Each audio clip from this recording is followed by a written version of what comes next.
लड़ाई लड़नी है, ब्राह्मणवाद और पूंजीवाद के गठजोड़ के खिलाफ एकजुट होना है। अगर बचा सकते हैं बचाएंगे, लेकिन भविष्य की चुनौतियों के लिए प्रोफेशनल्स भी तैयार करेंगे, अपने पैरेलल इंस्टीट्यूशंस बनाएंगे, अपने अस्पताल खड़े करने हैं, बैंक बनाने, अपने स्कूल खोलने हैं, अपने कॉलेज बनाने हैं, अपने लोगों के लिए शानदार अवसर आपको देने पड़ेंगे, तभी आप लोग अच्छे तरीके से सशक्त हो सकते हैं। वरना आप आरक्षण के भरोसे बैठे रहेंगे, सरकारी सिस्टम के भरोसे बैठे रहेंगे, तो भविष्य में जब सब कुछ खत्म हो जाएगा तब हम लोग कहाँ जाएंगे, उसकी चिंता भी हमें करनी है। लेकिन हमारे लोगों ने क्या ग्लोबलाइजेशन की पॉसिबिलिटीज को समझते हुए उसके लिए कोई वैकल्पिक तैयारी की है? क्या हमने अपनी जनरेशन्स को वैसे प्रोफेशनल कोर्सेज करवाए हैं? क्या हमने आने वाले 20 साल में रोजगार के क्या अवसर होंगे उसके बारे में मंथन करते हुए अपने बच्चों को पढ़ाया लिखाया है? या सिर्फ हम अपने बच्चों को 10वीं 12वीं करवा के एसएससी का, एमटीएस का या पुलिस का, आर्मी का, अग्निवीर का, बैंकवीर का, कलमवीर की तैयारी करने के लिए सिर्फ बना रहे हैं? हमें उस पर भी यकीन रखना पड़ेगा। हम तमाम कोशिशों के बावजूद भी प्राइवेटाइजेशन को नहीं रोक पा रहे, तो हमें वैकल्पिक अपना प्लान भी बनाना पड़ेगा ताकि उस व्यवस्था में भी हम लोग घुस पाएं, वरना वहाँ हमारी एंट्री नहीं होगी। हम उन घरों में पैदा नहीं हुए जिसमें पैदा होते ही जाति के आधार पर 2 करोड़ 5 करोड़ के मालिक बन जाते हैं।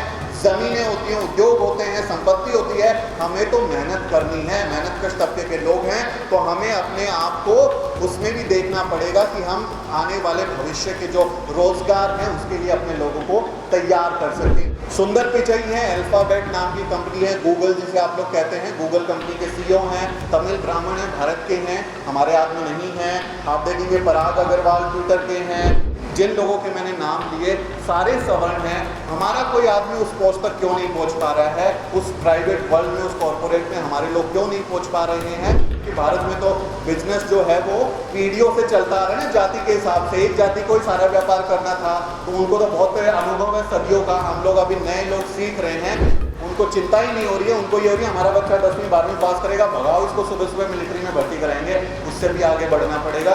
बाबा साहब कहते हैं कि छोटा सपना देखना अपराध है, बड़ा सपना देखिए और उसको सच करने के लिए काम कीजिए। तो हमें बड़े सपने देखते हुए भविष्य की संभावनाओं को, पॉसिबिलिटीज को भी देखना पड़ेगा।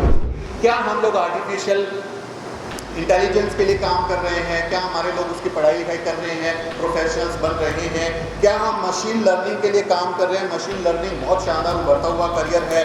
क्या हम एमबीए मैनेजर जैसा पद जो है मैनेज करने के लिए उसके कोर्सेज कर रहे हैं? क्या हम सॉफ्टवेयर डेवलपर बन रहे हैं? मेरा विषय बहुत गंभीर है और मुझे नहीं पता कि मैं इस विषय में पारंगत हूँ और इस विषय के साथ मैं न्याय कर पाऊँगा, लेकिन मैं ज़रूर कोशिश करूँगा कि मैं इस विषय से जुड़ी हुई चीज़ों के बारे में कुछ ऐसी जानकारी आपको दे सकूँ जिससे आपको अपनी राय बनाने में आसानी हो। विषय है निजीकरण और आउटसोर्सिंग के दुष्प्रभाव से निपटने की जवाबी रणनीति, एक राष्ट्रवादी मंथन। तो साधारण भाषा में जो प्राइवेटाइजेशन आज के दिन हो रहा है, हमारे सारे जो संस्थान हैं जिन्हें प्राइवेट हाथों में बेचा जा रहा है, जहां आरक्षण की सुविधा भी खत्म हो रही है, उसको कैसे बचाया जाए, ये मेरा विषय है।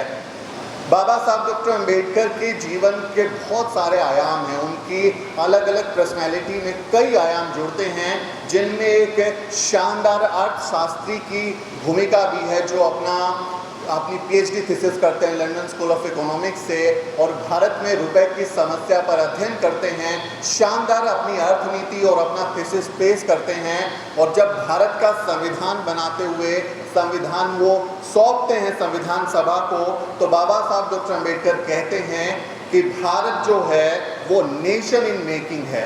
भारत एक बनता हुआ राष्ट्र है।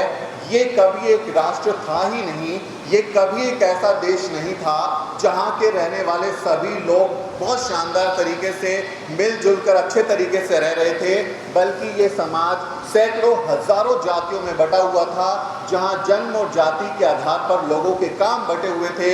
कौन अमीर होगा, कौन गरीब होगा, कौन शिक्षा हासिल करेगा, कौन व्यापार करेगा, कौन मौज करेगा, ये सब आपके जन्म और जाति के आधार से तय हो रहा था। तो ये कभी उस तरह से एक राष्ट्र नहीं रहा।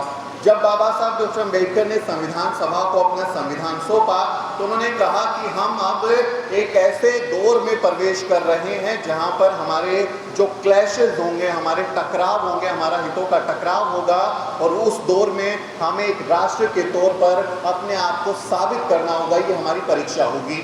बाबा साहब का जो संदेश है वो ये कह रहे हैं कि जब आप एक राष्ट्र बनने की कल्पना करते हैं, आप कहते हैं कि हम एक पूरे इस देश में सांस्कृतिक विरासत के साथ जुड़ते हैं, नागरिकता के साथ जुड़ते हैं और इस देश को आगे बढ़ाने के लिए काम करेंगे, तो उस राष्ट्र की कल्पना में ये शामिल होता है कि इस देश का हर व्यक्ति जो अंतिम पायदान पर खड़ा हुआ है, जो सबसे पीछे छूट गया है, उसको भी आपको अपने साथ मिलाना होगा, उसको जोड़ना होगा, ताकि आपकी जो विकास की धारा है वो उसमें शामिल हो सके। लेकिन उससे पहले क्या हो रहा था? जाति और धर्म के आधार पर, जन्म के आधार पर सब कुछ तय हो रहा था, चतुर्वर्ण में सब कुछ तय हो गया। तो हमारे लोगों के पास कभी पूंजी नहीं रही, क्योंकि जो मनुस्मृति का विधान था, जो वेदों का, शास्त्रों का विधान था, उसमें तो सजाएं दी गई हैं कि अगर हम संपत्ति को रख लेंगे अपने पास में, अपने पास धन संपदा को जुटा लेंगे, पैसा इकट्ठा कर लेंगे, तो पैसा नहीं कर सकते, उसकी मनाही है, उसकी सजा के प्रावधान है, उसको छीन लिया जाएगा। तो लंबे वक्त तक हमारे लोगों के पास पूंजी नहीं रही, हमारे पास उद्योग नहीं रहे, हमारे लोग व्यापारी नहीं बन पाए। अर्थव्यवस्था में हम तमाम मेहनत के काम कर रहे थे, सारी मेहनत के जो काम थे वो हमारे लोग कर रहे थे, लेकिन वो बहुत ज़्यादा आर्थिक तौर पर मजबूत नहीं हो पाए, कामयाब नहीं हो पाए, क्योंकि भारत की जाति व्यवस्था, इस जाति प्रधान देश की जाति व्यवस्था ने हमारे लोगों के साथ बहुत अन्याय किया। तो जब भारत बना, संविधान बना, एक राष्ट्र के रूप में हमारी कल्पना सामने आई, तो हमारे देश के राष्ट्र निर्माताओं ने ये कल्पना जाहिर की, ये बात सोची कि जितने लोग जो छूट गए हैं, क्योंकि मौज में वो लोग थे जो अंग्रेज़ों के साथ, मुगलों के साथ, अलग अलग जो आक्रमणकारी लोग थे, उनके सामने जी हजूरी करते थे, सरेंडर कर देते थे, मौज लेते थे, पेंशन पर पलते थे, व्यापार करते थे, उनके लोग हमेशा मौज में रहे। और समस्या हमारे लोगों ने सही, परेशान हमारे लोग हुए, विकास में पीछे वो छूटे। तो तब ये एक संकल्पना पेश की गई कि जब भारत को हम आगे बढ़ाएंगे तो इन सब लोगों को साथ लेकर चलेंगे और विकास की जो रेखा है, विकास में जो पीछे छूट गए हैं, उस रेखा से इस पार इन लोगों को लेके आना है। और यहाँ एक शब्द आता है कल्याणकारी राज्य, वेलफेयर स्टेट का। ये कल्पना रखी कि जो स्टेट होगा, जो भारत का स्टेट होगा, वो लोगों की भलाई का काम करेगा, लोगों के जीवन स्तर को उठाने का काम करेगा, अच्छी नौकरियां देगा, अच्छी शिक्षा व्यवस्था देगा, अच्छी सड़कें देगा, देश में इंफ्रास्ट्रक्चर डेवलप करेगा, राष्ट्र निर्माण के संस्थान खड़े करेगा, और इन सब में समान रूप से लोगों को भागीदारी देगा। और जो देश के पास धन संपदा होगी, उसका इस्तेमाल लोगों की भलाई के लिए होगा। इसे हम कल्याणकारी राज्य की कल्पना कहते हैं, वेलफेयर स्टेट कहते हैं। और हम देखते हैं कि जब 1950 में हम 26 जनवरी 1950 को संविधान को अपनाते हैं, तो उसके बाद से भारत का जो पूरा का पूरा पॉलिटिकल एक रवैया रहा, वो हमेशा एक वेलफेयर स्टेट का रहा कि तमाम बड़े इंस्टीट्यूशंस खड़े किए हैं। आप देखें, IIT बनाए, IIM बनाए हैं, बड़े बड़े बांध बनाए, बाबा साहब डॉक्टर अम्बेडकर ने कितने सारे योजनाओं की संकल्पना दी, रिजर्व बैंक ऑफ इंडिया बनाया जो बाबा साहब के आइडिया पर बना, पंचवर्षीय योजनाएं शुरू हुई, कल्याणकारी योजनाएं शुरू हुई, लोगों को राशन देना शुरू किया, लोगों के लिए घर बनाना शुरू किया। तो ये एक कल्याणकारी छवि थी हमारे देश की, जो लोगों की भलाई का काम करने वाली थी। इसी तरह शिक्षा में, नौकरियों में लोगों की भागीदारी को गारंटी देने के लिए ही एक नियम बनाया गया जिसे हम आरक्षण कहते हैं, जो उस सदियों की गुलामी के कारण जो हमारे लोग पीछे छूट गए, उनको एक कंपनसेशन के तौर पे कि इनको थोड़ी सी राहत इससे मिल सकती है, इससे भागीदारी की गारंटी मिलेगी, उसका इंतजाम किया गया। और हम देखते हैं कि लंबे वक्त तक भारत में वेलफेयर स्टेट ने काम किया।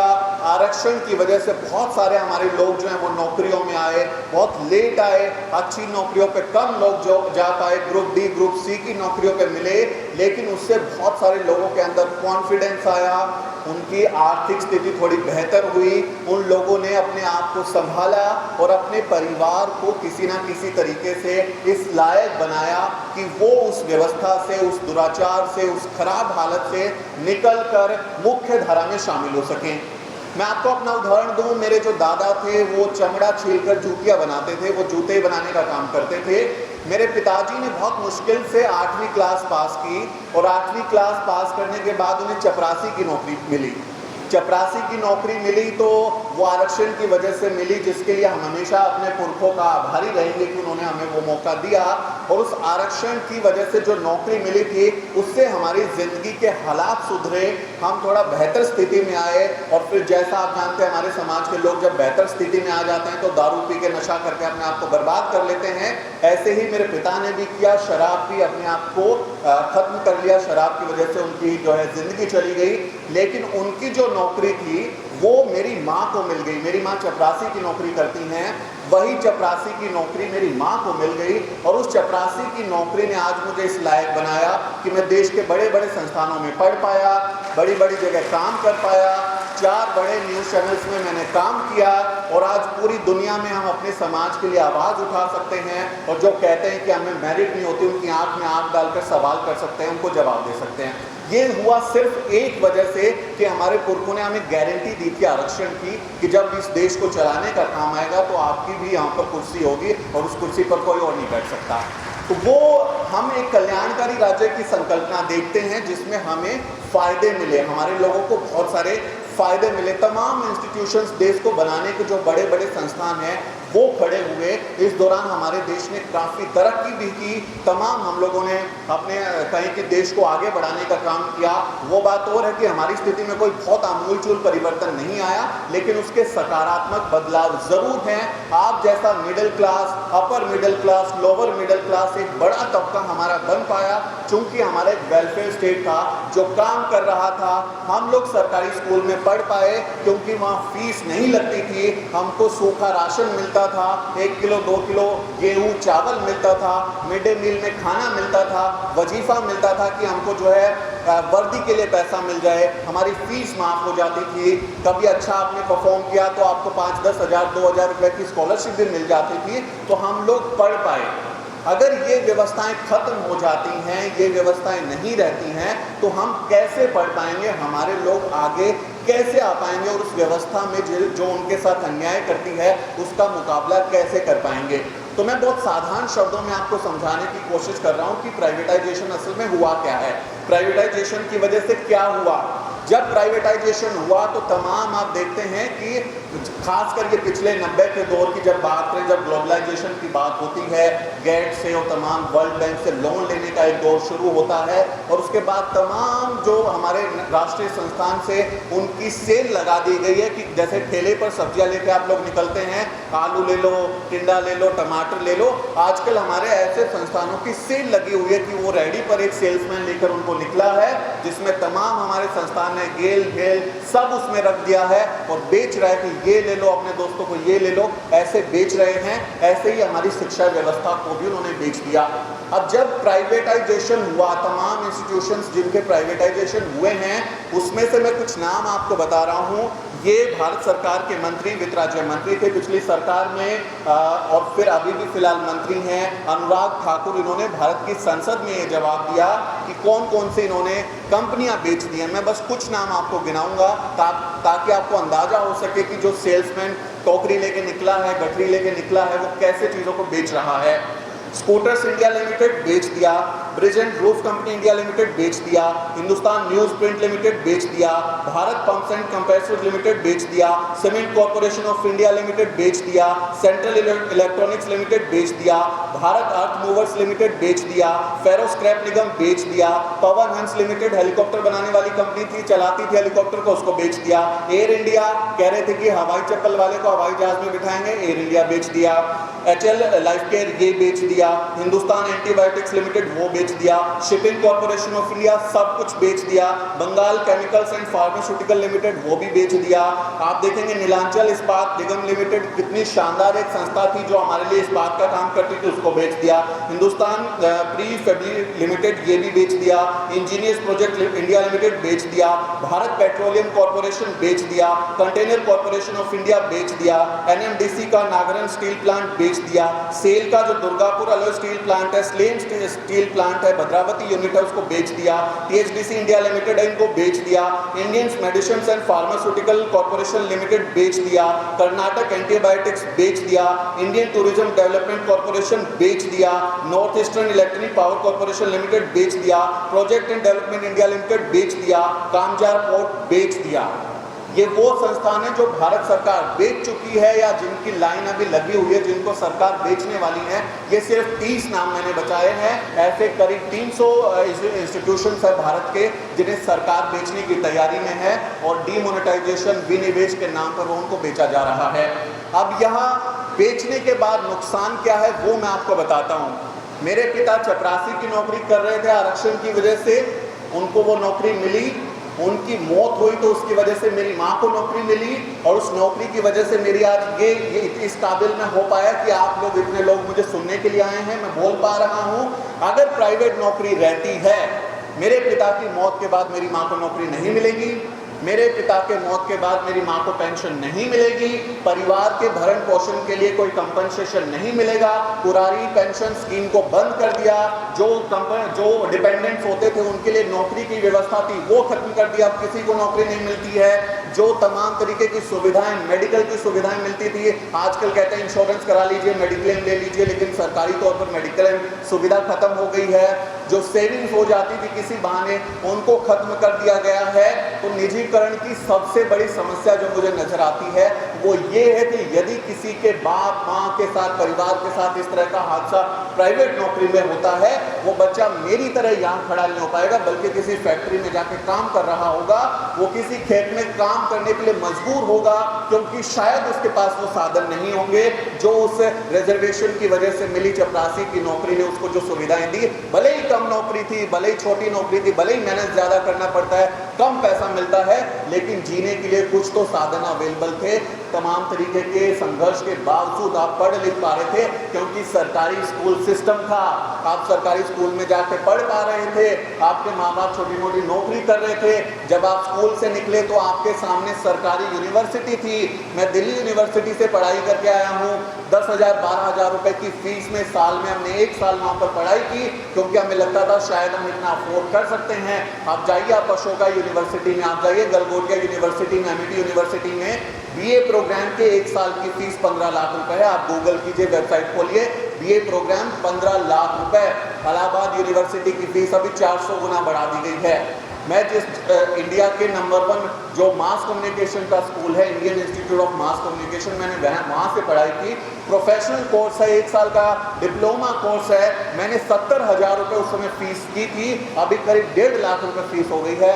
बताइए हमारे बच्चे वहाँ जाकर कैसे पढ़ेंगे।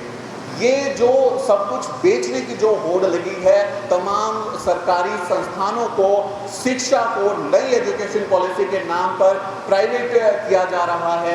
सारे स्कूलों में ये बोल के, अभी हरियाणा के मुख्यमंत्री मनोहर लाल खट्टर हैं, उनका एक बयान में सुन रहा था, वो कह रहे थे कि हरियाणा के स्कूलों में, सरकारी स्कूलों में अध्यापक कम हैं, टीचर्स ज़्यादा हो गए हैं। ये उनका लॉजिक है कि अध्यापक कम हो गए हैं, टीचर्स ज़्यादा हो गए हैं, और फिर उन स्कूलों को हम बंद कर रहे हैं। इन छोटे स्कूलों में जहाँ पे संख्या कम है, वो कहना चाह रहे थे कि स्टूडेंट्स की संख्या कम है, स्लिप ऑफ टंग होगा, लेकिन फिर भी उनकी नीयत तो वैसी ही है। वो उन स्कूलों को कम करके बड़े स्कूल बना रहे हैं कि छोटे मोहल्लों में स्कूल खत्म कर देंगे। बड़े स्तर पर ज़िले में 1 स्कूल होगा, ज़िले में 2 स्कूल होंगे। आप सोचिए हमारे घर के बच्चे बच्ची 10 किलोमीटर अगर कोई स्कूल है तो पैदल चल के कैसे वो वहाँ जाकर पढ़ाई करेंगे, कैसे वो वहाँ जाकर, हमारी बच्चियाँ अगर उनके साथ कोई बीच में परेशानी होती है, छेड़छाड़ करता है, उनका स्कूल छूट जाएगा, उनके बाल विवाह होने लगेंगे, उनके ऊपर तमाम तरीके के प्रतिबंध लग जाएंगे, और ये शिक्षा से दूर करने का रास्ता होगा। तो प्राइवेटाइजेशन बेसिकली हमारे लिए एक ऐसे जहर की तरह है, अगर जिसको हम खा लेते हैं तो फिर हम तड़प तड़प कर मर रहे हैं। हम लोग सीधे भी नहीं मर रहे हैं, तड़प तड़प कर मर रहे हैं। ऐसी स्थिति हमारे देश में अभी फिलहाल हो गई है कि सारी एजुकेशन आप प्राइवेट कर देंगे, अस्पताल आप प्राइवेट कर देंगे। आपने देखा कोरोना में सबसे ज़्यादा हमारे लोग मरे। कोविड में जो लाखों लोग सड़कों पर चल के अपने घरों को वापस जा रहे थे, यूपी बिहार दूसरे ज़िलों में, अपने राज्यों में अपने घर जा रहे थे, वो लोग कौन थे? वो सब हमारे मूल निवासी लोग थे, जो शहरों में बड़ी जगह पर काम करने जाते हैं, मेहनत का काम करते हैं, ब्लू कॉलर जॉब करते हैं, लेकिन उनके पास इतने साधन नहीं थे कि वो वहाँ पर रुक के किराए के मकान पे रह सकें, अपना जीवन यापन कर सकें। और जब उन्हें कोरोना का संक्रमण हुआ तो वो किसी प्राइवेट अस्पताल में जाके अपना इलाज करवा सकें, उनके पास वो पैसे नहीं थे। क्योंकि प्राइवेटाइजेशन का एक ही फॉर्मूला चलता है, वो मुनाफा। और मुनाफे में जैसे वेलफेयर स्टेट आपको नागरिक मानता है, वो ये कहता है कि आप मेरे देश का हिस्सा हो, मेरे नागरिक हो, तो मुझे आपके भलाई के लिए, फ़ायदे के लिए काम करना है। लेकिन जब प्राइवेटाइजेशन होता है तो उसमें नागरिक की जगह आपको उपभोक्ता माना जाता है, आपको एक कंज्यूमर माना जाता है कि आपके पास अगर पेइंग कैपेसिटी है, अगर आप बिल चुका सकते हो, अगर आप पे कर सकते हो तो आपको सुविधा मिलेगी। अगर आप बिल नहीं चुका सकते, आप फीस नहीं भर सकते, आप बिल नहीं भर सकते, तो फिर आपको कोई व्यवस्था का हिस्सा नहीं बनाया जाएगा। आपको मरना है मर जाइए, तड़पते रहिए, आपको कोई फ़ायदा नहीं मिलेगा। आज सरकारी स्कूलों की क्या हालत है? हम अपने बच्चों को, जबकि हम शायद अफोर्ड भी कर सकें, हम अपने बच्चों को सरकारी स्कूल में भेजने से डरते हैं, क्योंकि हमें लगता है कि वहाँ अच्छी पढ़ाई नहीं होगी, क्योंकि सरकारी व्यवस्था को ख़त्म कर दिया गया, एकदम इतना बुरी हालत में कर दिया। हम मजबूर हो गए हैं कि हम प्राइवेट महंगे स्कूलों में लाखों रुपए दे के, हज़ारों रुपए दे के हम अपने बच्चों को वहाँ पढ़ने के लिए भेजें, क्योंकि हम मजबूर हो गए हैं। व्यवस्था ने ऐसे हालत बना दी कि हम सरकारी स्कूलों पर भेज ही नहीं सकते। ऐसे ही महंगे अस्पताल में जाइए, अगर इलाज कराना है, सरकारी अस्पताल में जाएंगे तो एक धारणा रहती है कि भाई पता नहीं वहाँ नंबर आएगा कि नहीं आएगा। 4-4, 5-5 महीने कैंसर के पेशेंट का, हार्ट के पेशेंट का वेटिंग चलता है। आप प्राइवेट अस्पताल में अगर पे कर सकते हैं, आपकी जेब में पैसा है, अगर आपके पास में पेइंग कैपेसिटी है तो आप जिंदा रहेंगे, आपके पास जेब में पैसा है तो आप पढ़ाई लिखाई करेंगे, आपकी जेब में पैसा है तो आप कहीं प्राइवेट रेल में, प्राइवेट जहाज में, प्राइवेट बस में आप सफ़र कर सकते हैं। अगर आपके पास पैसा है तो आप प्राइवेट जो पेट्रोल पंप है उनसे पेट्रोल खरीद सकते हैं। और अगर आपके पास पैसा नहीं है तो जाइए, भाड़ में जाइए, मर जाइए, किसी को कोई लेना देना नहीं। सिर्फ आपको एक उपभोक्ता बनाकर छोड़ दिया है। उपभोक्ता की जेब में पैसा आए या ना आए, ये इस पर सरकारों का कोई ध्यान नहीं है। तो प्राइवेटाइजेशन के ये सारे साइड इफेक्ट हमें देखने को मिल रहे हैं। सरकार बार बार कहती है कि हम लोग प्राइवेटाइजेशन इसलिए कर रहे हैं क्योंकि बहुत ज़्यादा लागत आती है और हमारे पास पैसे नहीं हैं। सरकार का तर्क होता है कि भाई हमारे पास पैसे कम हैं, बजट नहीं है, हमारा देश अभी विकसित नहीं है, तो जो मनरेगा है, जो घर बनाने की स्कीम है, जो सरकारी नौकरियों में पुरानी पेंशन बहाली की स्कीम है, या उसके डिपेंडेंट को नौकरी देने की स्कीम है, या आर्मी जैसी जगह पर जो परमानेंट नौकरी है जिसे 4 साल का कर दिया गया है, इसके लिए बहुत सारा पैसा खर्च होता है। तो सरकार का ये तर्क है कि हमारे पास पैसे कम नहीं हैं। फिर हम सरकार से पूछते हैं, अगर आपके पास पैसे कम नहीं हैं तो आपके जो दोस्त हैं, जो आपके बहुत सगे संबंधी जैसे हैं, जिनके सामने आप हाथ जोड़कर खड़े रहते हैं, अडानी अंबानी जैसे जो पूंजीपति हैं, उनका आप लाखों करोड़ों रुपए जो एनपीए कैसे आप कर देते हैं, जो उन्होंने भारत की बैंकों से, सरकारी सिस्टम से लाखों करोड़ों रुपए का लोन लिया है, वो आप कैसे उसको कह देते हो कि ये माफ़ कर दिया, रिट ऑफ कर दिया, एनपीए में घोषित कर दिया, जिसकी रिकवरी नहीं होगी। 2.5 लाख करोड़ से ज़्यादा रुपए भारत सरकार अपने पिछले दिनों में भारत के पूंजीपतियों का माफ़ कर चुकी है। 2.5 लाख करोड़ में कितने लोगों का भला होता, कितने IIM IIT जैसे संस्थान खड़े होते, कितनी यूनिवर्सिटी एम्स जैसे अस्पताल खड़े होते, कितने लोगों का भला होता। वो काम नहीं कर रहे, लेकिन अपने लोगों का पैसा माफ़ किए जा रहे हैं, राइट ऑफ किए जा रहे हैं। तो ये लॉजिक कि हमारे पास पैसा नहीं है, ये एकदम वाहियात लॉजिक है। सरकार अपनी जिम्मेदारी से भाग रही है। सरकार नहीं चाहती कि वो आपके लिए राशन की व्यवस्था करे, आपके लिए गैस की व्यवस्था करे, आपकी शिक्षा स्वास्थ्य की व्यवस्था करे। वो कह रही है आप कंज्यूमर बन जाइए, पैसे कमाइए और पैसे अपनी जेब से पे कीजिए, हम हमारे भरोसे मत रहिए। ये सरकार की योजना है। अब इस पूरी व्यवस्था का विकल्प क्या बनता है, क्योंकि ये समस्याएं तो हम जानते हैं, आप ऑलरेडी जानते होंगे, बामसेफ से जुड़े हैं, शानदार डेडिकेटेड लोग हैं, बहुत शानदार तरीके से आप लोग काम करते हैं। आप लोग पहले से इस बात को जानते हैं जो बात मैं आपको बता रहा हूँ। अब इसमें विकल्प क्या बन सकते हैं? सबसे ज़रूरी विकल्प हमेशा ये होता है कि जनता जो है मास मूवमेंट खड़ा करे और एक जन आंदोलन बनाए इन चीज़ों के खिलाफ में, जो सरकार के ऊपर दबाव डाले। हमने पिछले दिनों देखा कि दिल्ली के चारों बॉर्डर पर हरियाणा पंजाब के जो किसान हैं बड़ी संख्या में उन्होंने धरना दिया, 1 साल से ज़्यादा उनका आंदोलन चला और सरकार को झुकने पे मजबूर किया। जो तीनों कृषि कानून थे उन्हें वापस लेना पड़ा। हालांकि तीनों कृषि कानूनों से बहुजनों का ज़्यादा नुकसान नहीं होना था, क्योंकि हमारे पास ज़मीन ही नहीं है। हम उनके खेत में भी मजदूरी करते हैं, हम किसी फैक्ट्री में भी मजदूरी करते हैं, तो हमारा उनसे बहुत नुकसान नहीं होना था। लेकिन उनके पास क्योंकि ताकत थी, संसाधन थे, समृद्ध लोग थे, जमींदार लोग थे, हरियाणा पंजाब में जो चौधर शब्द होता है, चौधर करने वाले लोग थे, उन्होंने बैठ गए, आंदोलन किया, इतने दिनों आंदोलन को टिकाए रखा, लोगों के इंतजाम किए और सरकार को झुका दिया। तो ऐसे में सवाल उठता है कि क्या बहुजन समाज के पास अभी इतनी ताकत है, क्या हम ये तैयार हैं कि हम कोई एक बड़ा जन आंदोलन कर पाए, एक शांति प्रिय आंदोलन, संविधान के तहत चलने वाला आंदोलन, जिसमें हम इस तरह से सरकार को झुकने के लिए मजबूर कर सकें। और ऐसा हुआ है। जो 2014 में नरेंद्र मोदी सरकार ये कहती है कि हम प्रचंड बहुमत की सरकार है, हम झुकते नहीं हैं। आपको याद होगा कि उस समय पे भी लैंड एक्विजिशन बिल आया था, उस पर सरकार वापस हुई। उसके बाद जब SC/ST एक्ट को कमजोर किया गया तो बहुजन समाज सड़कों पर आया, हमारा कानून बना, उस पर बहाली हुई, सरकार जो प्रचंड बहुमत की उसको हमने झुकाया। उसके बाद 13 पॉइंट रोस्टर का आंदोलन आया, जिसमें हमारे लोगों को यूनिवर्सिटी में प्रोफेसर बनने के रास्ते बंद किए। हमारे लोगों ने 5 मार्च का भारत बंद किया, पूरे देश से आवाज उठी और सरकार को झुकना पड़ा और सरकार वापस अपने उस पुराने कानून को बहाल करने के लिए मजबूर हुई।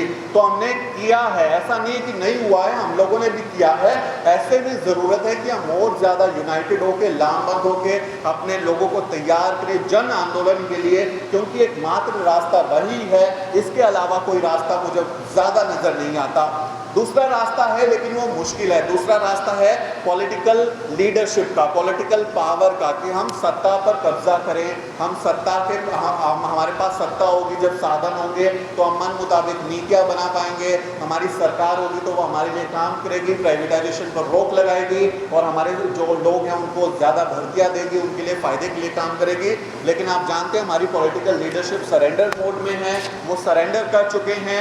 नए नेताओं की उम्मीद है, लोग अपनी उम्मीदें पाले बैठे हैं, कुछ पुरानों से कुछ नए से। लेकिन फिलहाल हमारे पास एक लीडरशिप क्राइसिस है, इससे हम लोग मना नहीं कर सकते कि लीडरशिप क्राइसिस है। अगर लीडरशिप भी अच्छे से काम करे और हम लोग सत्ता पर काबिज हों, वो एक मुश्किल रास्ता है जिसमें शायद पॉलिटिकल पार्टी और उनके जो लीडर हैं, उनके कार्यकर्ता हैं, वो ज़्यादा मेहनत करके उस सत्ता को हासिल करें, हम लोग अपनी भूमिका निभाएं, अपने लोगों को समझाएं। तो ये भी एक रास्ता है, लेकिन ये रास्ता मुझे ज़्यादा मुश्किल नज़र आता है।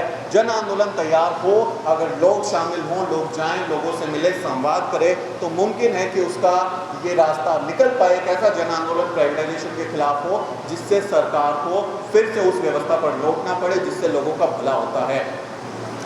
इसके साथ ही मैं कुछ प्लान बी पर भी बात करना चाहूँगा। हमने देखा कि हम कह रहे हैं कि प्राइवेटाइजेशन हो रहा है, सरकार सुन नहीं रही, रोक नहीं रही, हम आंदोलन की बात करते हैं, हम पॉलिटिकल पावर को पाने की बात करते हैं, लेकिन ये दोनों ही अभी मुमकिन नहीं हो रहे, ये हकीकत नहीं हो रहे। तो हमें उसके साथ में प्लान बी लेकर भी चलना होगा। और प्लान बी ये है कि हमें प्राइवेटाइजेशन और ग्लोबलाइजेशन के लिए अपने आप को तैयार भी करना पड़ेगा।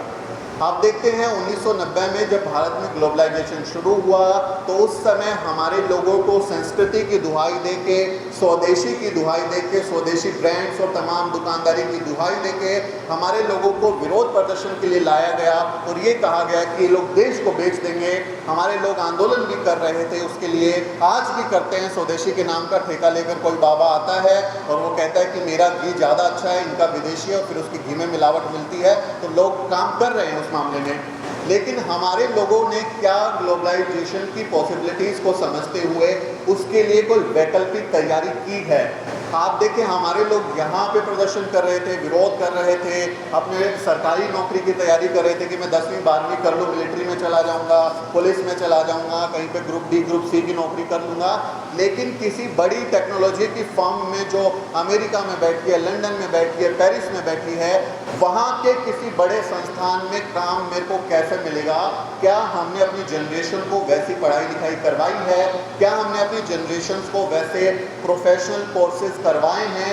क्या हमने आने वाले 20 साल में रोजगार के क्या अवसर होंगे, उसके बारे में मंथन करते हुए अपने बच्चों को पढ़ाया लिखाया है, या सिर्फ हम अपने बच्चों को 10वीं 12वीं करवा के एसएससी का, एमटीएस का या पुलिस का, आर्मी का, अग्निवीर का, बैंकवीर का, कलमवीर की तैयारी करने के लिए सिर्फ बना रहे हैं। हमें उस पर भी यकीन रखना पड़ेगा, हमें उसके लिए भी विचार करना पड़ेगा कि अगर हम नहीं रोक पा रहे, हम तमाम कोशिशों के बावजूद भी प्राइवेटाइजेशन को नहीं रोक पा रहे, तो हमें वैकल्पिक अपना प्लान बी भी बनाना पड़ेगा ताकि उस व्यवस्था में भी हम लोग घुस पाएँ, वरना वहाँ हमारी एंट्री नहीं होगी। और हमारी जब उसमें एंट्री होगी, हमारे लोग मौजूद होंगे, हमारा आंदोलन मजबूत होगा, तो हम फिर प्राइवेटाइजेशन में भी आरक्षण की मांग करेंगे। हम कहेंगे कि वहाँ पर भी आरक्षण की व्यवस्था लागू कीजिए, क्योंकि उसको चलाने वाले लोग जाति के लिहाज से भेदभाव करते हैं, मक्कार लोग हैं, वो हमें हमारा हक नहीं देते, लेकिन हमें वहाँ प्रतिनिधित्व दीजिए, डाइवर्सिटी लेकर आइए, हम उसकी भी बात करेंगे। वो भी एक बहुत ज़रूरी है कि वहाँ पर प्रोफेशनली भी सोचें, क्योंकि आप देखें भारत सरकार लगातार वेलफेयर स्टेट के कॉन्सेप्ट से पीछे हट रही है, वो सरकार काम कर नहीं रही, सरकारी नौकरियां लगातार घट रही हैं। अभी रेलवे में आप देखेंगे 6000 जो ग्रुप डी के पोस्ट है, जिसमें बढ़ई का, नाई का, मोची का, क्लीनर का, ये सब जॉब थे, खत्म कर दिए झटके में सरकार ने। अभी आप देखेंगे सीआईएसएफ के 3000 पद खत्म कर दिए, प्राइवेट लोगों को एयरपोर्ट पर लगा दिया है, आर्मी की नौकरियां खत्म कर दी, रेलवे की नौकरियां खत्म कर दी। केंद्र सरकार, जब मोदी सरकार आई थी, 1 लाख से ज़्यादा बैकलॉग था, पूरी नौकरियों को ख़त्म कर दिया, नहीं लेके आए, नौकरियां नहीं जनरेट कर रहे, क्योंकि उनका फोकस प्राइवेटाइजेशन पर है। तो भारत में आप देखेंगे तो केंद्र सरकार की जो नौकरी है वो महज 31,33,000 लोग केंद्र सरकार की सरकारी नौकरियों में हैं। बाकी आप जो राज्य सरकार है उनका देखेंगे तो 1,38,67,000, यानी जो 64 है वो टोटल है, वो 1,70,00,000 लोग ही सिर्फ सरकारी नौकरियों में हैं भारत में। जबकि भारत की आप आबादी देखिए, कितने सारे लोग हैं जो नौकरी के लिए लायक हैं, बेरोजगार घूम रहे हैं। तो ये परसेंटेज आप देखेंगे तो महज 3% के आसपास है टोटल पॉपुलेशन वर्कफोर्स का, जिसमें सरकारी नौकरी है। तो हर किसी को सरकारी नौकरी जब नहीं मिल रही, तो हमें प्राइवेट नौकरियों के लिए भी अपने आप को तैयार करना पड़ेगा। सिर्फ ये कहें कि हम प्राइवेटाइजेशन के विरोध में हैं, निजीकरण नहीं होना चाहिए, वो सब कुछ बेच देंगे अगर हम उस मार्केट में, उस प्रोफेशनलिज्म में, उन व्यवसाय में, उस धंधे में अगर हमारे पास वो स्किल्स नहीं होंगी, वो काबिलियत नहीं होगी, तो फिर शायद हम वहाँ भी फिट नहीं होंगे। हम भले ही ढिंडोरा पीटे कि वो उनको गुलाम बना रहे हैं, उनको लेबर चाहिए, उनको श्रम चाहिए, उनको सस्ता लेबर चाहिए, उनको सिर्फ काम कराने के लिए हमसे लेबर चाहिए, तो भी काम नहीं चलेगा। आखिरकार हमको कमा के तो खाना है। हम उन घरों में पैदा नहीं हुए जिसमें पैदा होते ही जाति के आधार पर 2 करोड़ 5 करोड़ के मालिक बन जाते हैं। ज़मीनें होती हैं, उद्योग होते हैं, संपत्ति होती है। हमें तो मेहनत करनी है, मेहनतकश तबके के लोग हैं, तो हमें अपने आप को उसमें भी देखना पड़ेगा कि हम आने वाले भविष्य के जो रोजगार हैं उसके लिए अपने लोगों को तैयार कर सकें। क्योंकि इस लड़ाई को हम पूंजीवाद बनाम ब्राह्मणवाद के तौर पर भी देख सकते हैं। ब्राह्मणवाद एक ऐसी व्यवस्था है जो आपकी मेरिट को खत्म करता है। वो कहता है आप में मेरिट ही नहीं है, आपको मौका देता ही नहीं है। वो बिल्कुल खत्म करने की बात करता है कि आपको जो काम दिया गया है वही कीजिए। पूंजीवाद में मुनाफा सबसे बड़ी एक थ्योरी है, तो मुनाफे के चक्कर में कई बार आपके लिए कुछ अवसर मिल जाते हैं, उस अवसर से आप शायद फ़ायदा उठा के अपने लिए कुछ बेहतर कर पाएँ। उसके जो भी साइड इफ़ेक्ट लेते हुए हमें उसके फ़ायदा उठाना है कि अगर ये व्यवस्था हम बदल नहीं पा रहे तो इस व्यवस्था से हम ज़्यादा बेहतर तरीके से काम कैसे निकाल सकते हैं, उसके लिए भी हमें सोचना पड़ेगा कि ब्राह्मणवाद और पूंजीवाद का जो ये गठजोड़ है, अगर इसके बीच में से जरा सा भी फ़ायदा लेकर हम किसी अपने व्यक्ति की ज़िंदगी में बदलाव ला सकते हैं तो उसकी तैयारी करनी होगी। हर आदमी को सरकारी नौकरी नहीं मिल सकती, हर आदमी को काम नहीं मिल सकता, इसलिए वैकल्पिक काम का भी हमको स्वरोजगार की तरफ, बिजनेस की तरफ, इन पेशेवर तरीकों की तरफ, कॉरपोरेट की तरफ भी जाना होगा और वहाँ भी अपनी हिस्सेदारी की गारंटी लेनी होगी। मैं जहाँ 4 चैनलों में प्राइवेट इंडस्ट्री में काम करके आया, अकेला एक दलित पत्रकार था। India News, ABP News, News Nation, Zee News, कभी किसी एक दलित पत्रकार से मैं नहीं मिला। आपको दलित पत्रकार ढूंढने से नहीं मिलेंगे, आपको दलित एंकर ढूंढने से नहीं मिलेंगे। हमें बनना होगा, हमें वहाँ पहुँचना होगा, वहाँ अपनी स्पेस को क्लेम करना पड़ेगा, वरना उनको कोई लेना देना नहीं है। उनका काम बहुत अच्छे से चल रहा है, लेकिन क्या हमने अच्छे पत्रकार बनाए हैं? क्या हमारे लोग मास कम्युनिकेशन की अच्छी बड़े बड़े संस्थानों से पढ़ के अच्छी जगह पहुंच रहे हैं? क्या उनमें काबिलियत के हिसाब से वो अपने आप को ढाल रहे हैं? मार्केट में जो डिमांड है उसके हिसाब से वो अपने आप को तैयार कर रहे हैं? इस सवाल का जवाब भी हमें तलाशना होगा और प्लान बी लेकर हमें काम करना पड़ेगा। मैं आपको कुछ जो दुनिया के जो बड़े ब्रांड्स हैं उनके नाम और उनके जो भारतीय मूल के सवर्ण जो सीईओज हैं या जो हेड हैं उनके नाम एक बार बता देता हूं, ताकि आपको समझ में आ सके कि वहाँ हमारे लोग क्यों नहीं पहुँच रहे हैं। हमारी लड़ाई सिर्फ ग्रुप डी ग्रुप सी के ऑफिसर या कर्मचारी बनने तक ही लगी रहेगी, हम उसी के लिए लड़ते रहेंगे। आगे भी तो बढ़ना होगा ना, अगर नहीं कर पा रहे हैं तो फिर आगे की भी रणनीति बनानी पड़ेगी। आप देखेंगे कि सुंदर पिचाई है, अल्फाबेट नाम की कंपनी है, गूगल जिसे आप लोग कहते हैं, गूगल कंपनी के सीईओ हैं, तमिल ब्राह्मण हैं, भारत के हैं, हमारे आदमी नहीं हैं। आप देखेंगे पराग अग्रवाल ट्विटर के हैं, ट्विटर के वो सीईओ बने हैं। ट्विटर एक बहुत पावरफुल सोशल मीडिया प्लेटफॉर्म है, उसके सीईओ हैं, हमारा आदमी नहीं है। आप देखेंगे कि शांतनु नारायण हैं जो एडोबी एक कंपनी है जो सॉफ्टवेयर बनाती है, एडिटिंग सॉफ्टवेयर बनाती है, उसकी कंपनी के वो मालिक हैं। सत्या नंडेला है, माइक्रोसॉफ्ट के मालिक हैं। लीना नायर है, मालिक नहीं मतलब वो सीईओ बड़े सबसे बड़े अधिकारी हैं। लीना नायर हैं जो शनेल एक फैशन का ब्रांड है, पेरिस का एक बहुत ही बड़ा ब्रांड है दुनिया में, फैशन इंडस्ट्री में शनेल एक बहुत बड़ा ब्रांड माना जाता है। लीना नायर हैं, भारत की हैं, वो उसकी लीड कर रही हैं। संजय मेहरोत्रा हैं जो माइक्रोन टेक्नोलॉजी है, कंप्यूटर एंड टेक्नोलॉजी अमेरिका की कंपनी है, उसके वो सीईओ हैं। आप देखेंगे निकेश अरोड़ा है जो पालो ऑल्टो नेटवर्क्स है, साइबर सिक्योरिटी कंपनी है, उसके वो सीईओ बने हुए हैं। जयश्री उलाल है, एरिस्टा नेटवर्क्स कंप्यूटर नेटवर्किंग एक बहुत बड़ी कंपनी है आईटी इंडस्ट्री में, उसके सीईओ बन के बैठे हैं। अमरापाली है जो ओनली फैंस है, ये इंटरनेट कंटेंट सब्सक्रिप्शन ये कंपनी है, इसकी सीईओ बन के बैठी हैं। अजय पाल सिंह बंगा है, मास्टर कार्ड जिसका आप credit card debit card software use करते हैं, मास्टर कार्ड कंपनी के उसके सीईओ बन के बैठे हैं। इंदिरा नूरी है, पेप्सी को जिसके आप पेप्सी पीते हैं, उस पेप्सी को चलाने वाली, उस कंपनी को चलाने वाली वो भारतीय मूल की महिला है, सवर्ण महिला हैं। इन जिन लोगों के मैंने नाम लिए सारे सवर्ण हैं। हमारा कोई आदमी उस पोस्ट तक क्यों नहीं पहुंच पा रहा है, उस प्राइवेट वर्ल्ड में, उस कॉर्पोरेट में हमारे लोग क्यों नहीं पहुंच पा रहे हैं, ये भी हमको सोचना होगा, ज़रूरी है।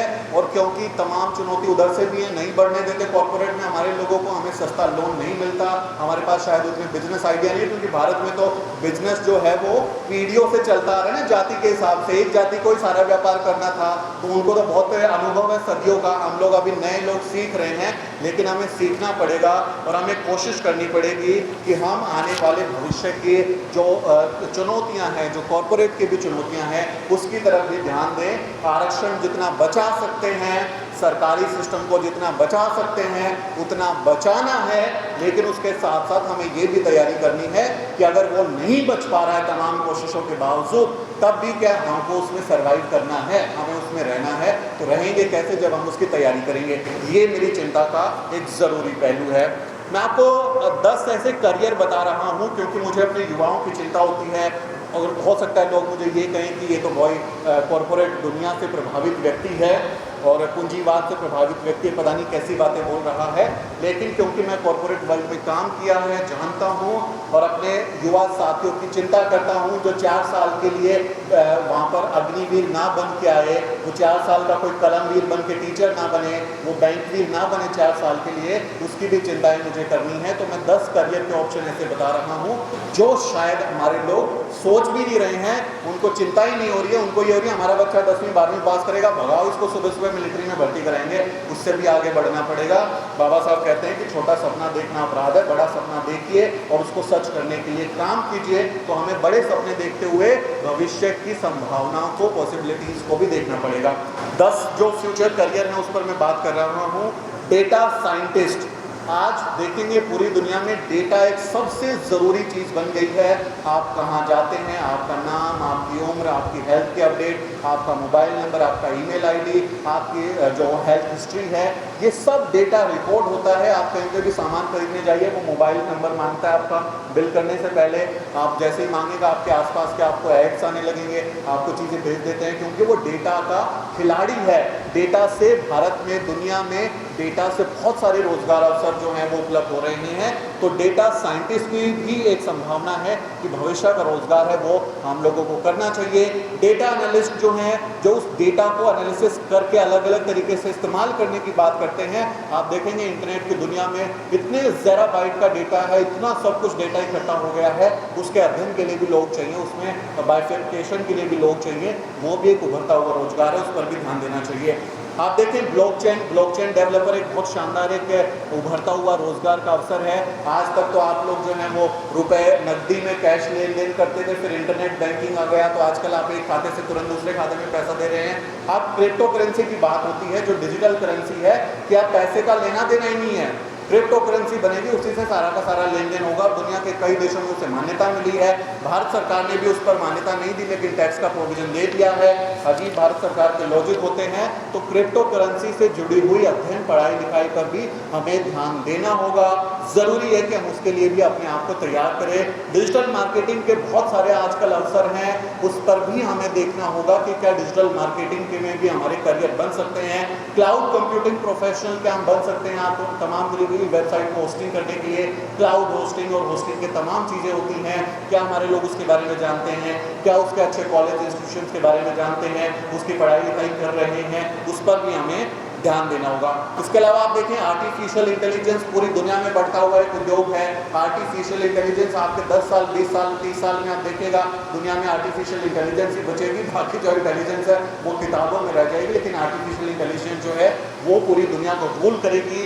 क्या हम लोग आर्टिफिशियल इंटेलिजेंस के लिए काम कर रहे हैं, क्या हमारे लोग उसकी पढ़ाई लिखाई कर रहे हैं, प्रोफेशनल्स बन रहे हैं, क्या हम मशीन लर्निंग के लिए काम कर रहे हैं। मशीन लर्निंग बहुत शानदार उभरता हुआ करियर है।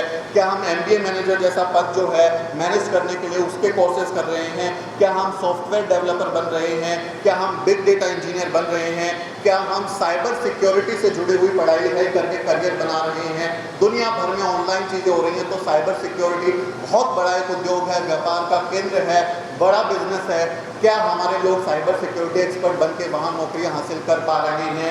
हमें ये देखना होगा क्या हम रोबोटिक्स में काम कर पा रहे हैं। रोबोटिक्स की दुनिया आने वाले दिनों में बहुत उभरने वाली है, क्या हमारे पास उसके एक्सपर्ट है, क्या हमारे लोगों को वहाँ नौकरी मिलेगी। एरोस्पेस के लिए इतनी कुछ हो रहा है, एलन मस्क अलग दुनिया बसाने में लगे हुए हैं, हमने खुद की कंपनी बना दी है। क्या एरोस्पेस इंडस्ट्री में हमारे लोगों के लिए जगह है, हमने अपने आप को उस काबिल बनाया है। क्या सोशल मीडिया के जो तमाम तरीके के प्लेटफॉर्म हैं, आज देखिए YouTube, Twitter, Facebook, Insta, reels, आप लोग बोलेंगे बच्चे जो है नौजवान बच्चे वहाँ जाकर अपना टाइम पास कर रहे हैं, लेकिन आप देखिए भारत सरकार की जो मान्यता प्राप्त जो प्लेटफॉर्म्स हैं, टिकटॉक था, टिकटॉक को बंद कर दिया। हमारे लोगों ने उस पर आए, बाबा साहब से जुड़ी सामग्री दी, अपने टैलेंट दिखाया, मौका दिया। टिकटॉक से कितने लोग हीरो बन गए। एक वो मिस्टर फैजू नाम का लड़का है, वो बम्बई में किसी कपड़े की दुकान में कपड़ा बेचता था, कपड़ा बेचने का काम करता था, आज वो सुपरस्टार है, वो करोड़ों करोड़ों रुपए कमाता है। ऐसे तमाम बच्चे हैं जिन्होंने सोशल मीडिया से भी अपने आप को करियर में बना लिया। तो हम उसका इस्तेमाल किस चीज़ के लिए कर रहे हैं, क्या हम उसको समझ रहे हैं, क्या हम वहाँ पर अपनी मार्केटिंग डिजिटल चीज़ों को संग्रह करके अपने आप को पेश कर पा रहे हैं, ये भी हमारे लिए बहुत ज़रूरी है। यूट्यूब ने पिछले साल भारत की अर्थव्यवस्था में 6500 करोड़ रुपए का योगदान दिया है, 6500 करोड़ रुपए का। कितने लोगों को रोजगार दिया। मैं, मेरी टीम, हम लोग जो जर्नलिज्म कर पा रहे हैं, बाबा साहब के नाम पर अम्बेडकराई जर्नलिज्म कर रहे हैं, वो सिर्फ यूट्यूब, फेसबुक की वजह से कर पा रहे हैं, क्योंकि हम अपनी बात रखते हैं, मोनेटाइज होता है हमारा कंटेंट, हम वहाँ से कुछ रेवेन्यू कमाते हैं, मैं अपने लोगों की सैलरी दे पाता हूँ, नहीं होती है तो अगले महीने देता हूँ, लेकिन हमारा कम से कम वहाँ से कुछ साधन हो रहा है। उससे मुझे भरोसा आया कि मैं अपनी इंडस्ट्री को छोड़ के बाबा साहब के लिए जर्नलिज्म में समय लगाऊं और अपना काम करूं। तो हमें नए अवसरों को भी समझना होगा, हमें उसके लिए भी तैयारी करनी होगी, क्योंकि 10 साल 20 साल बाद भी अगर हम यही कहते रहेंगे कि प्राइवेटाइजेशन क्यों हो रहा है, क्यों ऐसी चीज़ें हो रही है, ज़रूरी है लड़ाई लड़नी है। ब्राह्मणवाद और पूंजीवाद के गठजोड़ के खिलाफ एकजुट होना है। अगर बचा सकते हैं बचाएंगे, लेकिन भविष्य की चुनौतियों के लिए प्रोफेशनल्स भी तैयार करेंगे, अपने पैरेलल इंस्टीट्यूशंस बनाएंगे, अपने अस्पताल खड़े करने हैं, बैंक बनाने, अपने स्कूल खोलने हैं, अपने कॉलेज बनाने हैं, अपने लोगों के लिए शानदार अवसर आपको देने पड़ेंगे, तभी आप लोग अच्छे तरीके से सशक्त हो सकते हैं। वरना आप आरक्षण के भरोसे बैठे रहेंगे, सरकारी सिस्टम के भरोसे बैठे रहेंगे, तो भविष्य में जब सब कुछ खत्म हो जाएगा तब हम लोग कहाँ जाएंगे, उसकी चिंता भी हमें करनी है, लेकिन आरक्षण को बचाने की लड़ाई, सरकारी व्यवस्था को बचाने की लड़ाई में मैं तो पूरे तरीके से सहमत हूँ। बामसेफ जैसे शानदार संगठन के साथ इस विषय पर बोलना, इसके लिए अपना योगदान देना मेरे लिए बहुत ज़रूरी है कि मैं इस चीज़ को बहुत गंभीरता से लेते हुए कुछ काम कर पाऊँ। भविष्य में कभी भी मौका मिलेगा बामसेफ के साथ जुड़ के काम करने का, मुझे खुशी होगी कि मैं अपना योगदान दे पाऊँगा। और मैं बार बार इस बात को कहता हूँ, समय का ध्यान रखने की नसीहत आ चुकी है, तो आखिरी बात बोल रहा हूँ। इस देश में मनोवादी घटिया मक्कार आरएसएस जैसे संगठन को अगर कोई संगठन चुनौती दे सकता है वैचारिक रणनीतिक लिहाज से, सिर्फ बामसेफ जैसा संगठन है जिसके हजारों लाखों डेडिकेटेड कार्यकर्ता हैं जो कि ना विचार से शून्य, उनमें विचार भी है, उनमें व्यवहार भी है, उनमें रणनीति भी है और हमारे पुरखों का ज्ञान भी है। वो इस मनुवाद को, हिंदू राष्ट्र के सपने को चुनौती दे सकता है। तो बामसेफ से मुझे बहुत उम्मीदें हैं। आप लोगों ने मुझे मौका दिया, बहुत बहुत शुक्रिया। उम्मीद है मैं आपकी समझ बनाने में कुछ काम आया होगा। कोई मुझसे भूल हुई हो तो मुझे माफ़ कीजिएगा। फिर आप लोगों से मुलाकात होगी। बहुत बहुत शुक्रिया। जय भीम, नमो बुद्धाय। बहुत बहुत शुक्रिया।